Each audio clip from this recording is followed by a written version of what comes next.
वट सावित्री व्रत की मंगल कामना के साथ सभी बहनों को वट सावित्री की बहुत बहुत बधाई।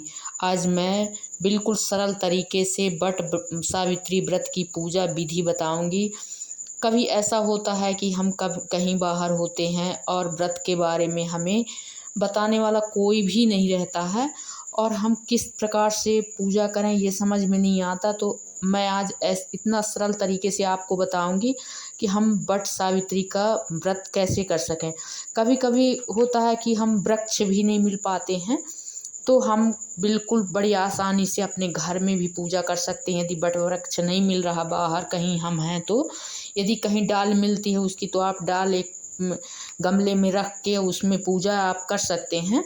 और यदि डाल भी नहीं मिलती तो आप पटे में वट सावित्री का वट वृक्ष का आप चित्र बनाकर और उसकी भी पूजा कर सकते हैं।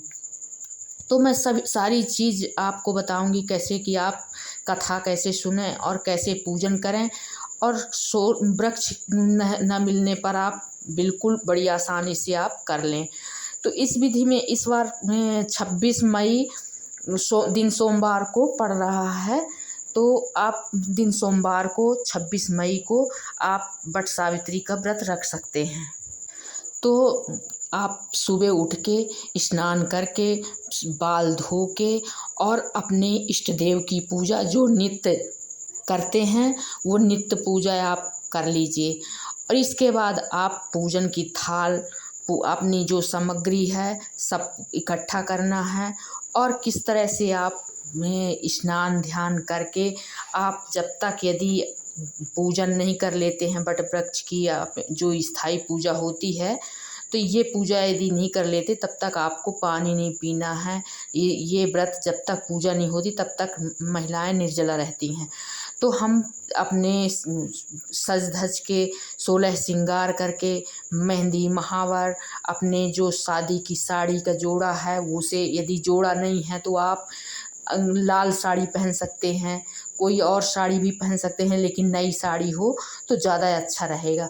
तो हम सब साथ में वैसे मिल के करते हैं तो बहुत अच्छा लगता है, इस व्रत को रखते हैं तो। लेकिन कभी ऐसा होता है कि हमें अकेले भी करना पड़ता है। तो माता सावित्री जो हैं अपने पति के लिए, यह धन धान्य के लिए भी, पुत्र के लिए भी और सौभाग्य के लिए, पति के लंबी उम्र के लिए भी यह व्रत किया जाता है। तो हम पूजन की थाल किस प्रकार से, उसमें कुमकुम है, कच्चा धागा है और सिंदूर है, हल्दी है, चावल है, चने की दाल है, गुड़ है, मीठा है, बतासे हैं, फल, ऐसी सारी चीज़ें हमको जैसे पूजन में आप इकट्ठा करते हैं वही पूजन में सभी चीज़ वही चीज़ चाहिए। तो आप इस तरह से आप सजा के रख लीजिए। ये श्रृंगार का सामान चढ़ाने के लिए श्रृंगार का सामान रहता है कि आप जो भी चढ़ाना चाहें, जो भी आपकी इच्छा हो वो चढ़ा दीजिए।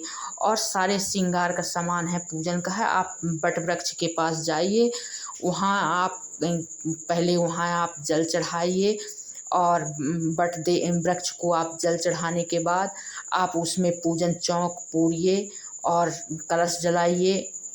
फिर इसके बाद आप गौर गणेश की पूजन कीजिए और वहीं पूजन करने के बाद आप कलश जला के और पूजन करके आप मीठा जो भी आप रखे हैं उसको आप खाने के लिए वहाँ चढ़ा दीजिए। जो आप चढ़ाते हैं वो इसके बाद कन्याओं को, बाद में तो कन्याओं को दिया जाता है, पंडित को दिया जाता है।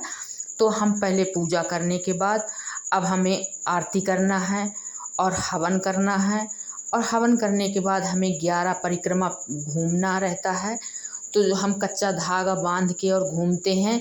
यदि घर में है तो हम कच्चा धागा का 12 बार उसको 12 कड़ी बनाते हैं और 12 गांठ लगाते हैं। तो 2 कड़ी हमको बनाना पड़ता है। एक हम बरगद के वृक्ष में बांधते हैं और एक हम अपने हाथ में पूजा करने के बाद बांध लेते हैं।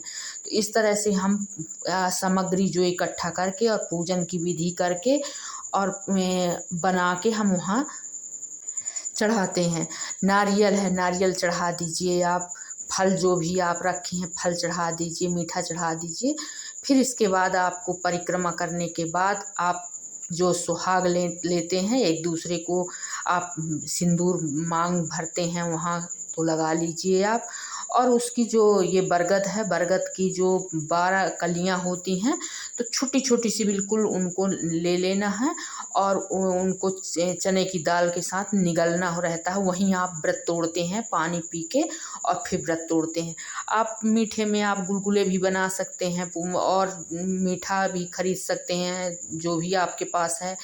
मौसमी फल जो आपके पास हो, मौसमी फल आप चढ़ा सकते हैं। तो ये सारी चीज़ें आप उसमें चढ़ाने के लिए रख लीजिए।